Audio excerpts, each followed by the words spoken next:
Welcome back to Fox 51 Today.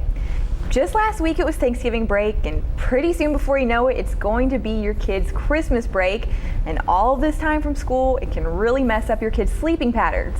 Dr. Ghuge joins us this morning with the Sleep Institute to give us some tips on how we can make sure our kids' sleeping patterns stay correct during the holidays. Good morning. Good morning, Rachel. All right, now is this a big problem for children, getting kind of their sleep schedules messed up after having so many days off from school?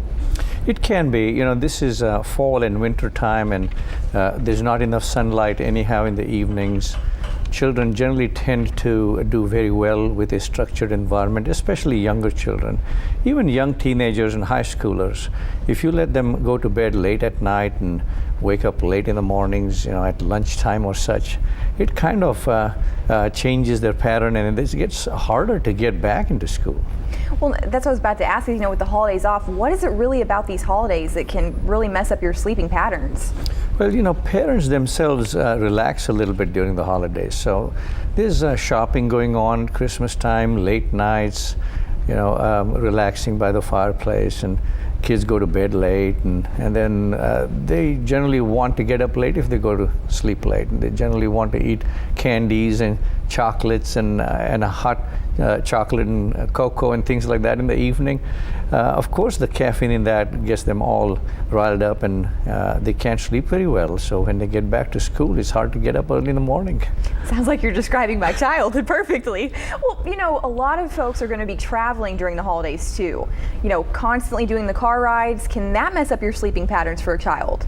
Yes, it can. And a lot of people want to travel long distances for the holidays. Sometimes they start very early in the morning, wake the kids up, put them in the back seats, and they doze off all day in the car and get up for bathroom breaks or lunch.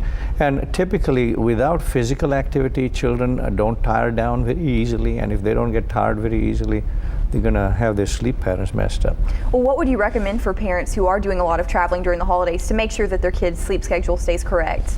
I would say you start at a reasonable hour, perhaps a few hours after their usual wake-up time for your travel, and then take frequent breaks. That helps you stay more alert on the road as well, but it gives the kids a chance to get out there and get their legs stretched out, and that would help get into wherever you need to get into early in the evenings and go to bed on time.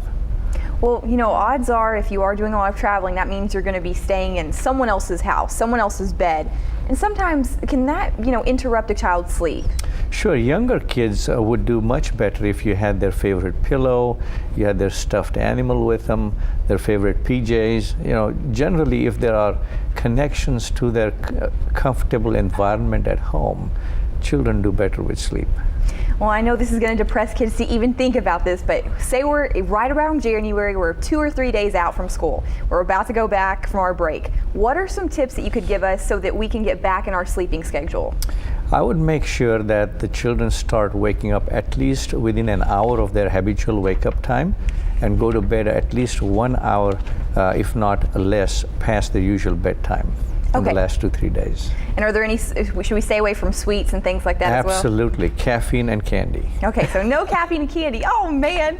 Well, if these are some great tips. If we want to find out more information about maybe getting some sleep treatments or any information, where can we find all of that? Well, you can go to our website at sleeptyler.com. All the sleep disorders are described there, and we have some great resources for parents as well as kids. Well, thank you so much for stopping by this morning. Thank you, Rachel.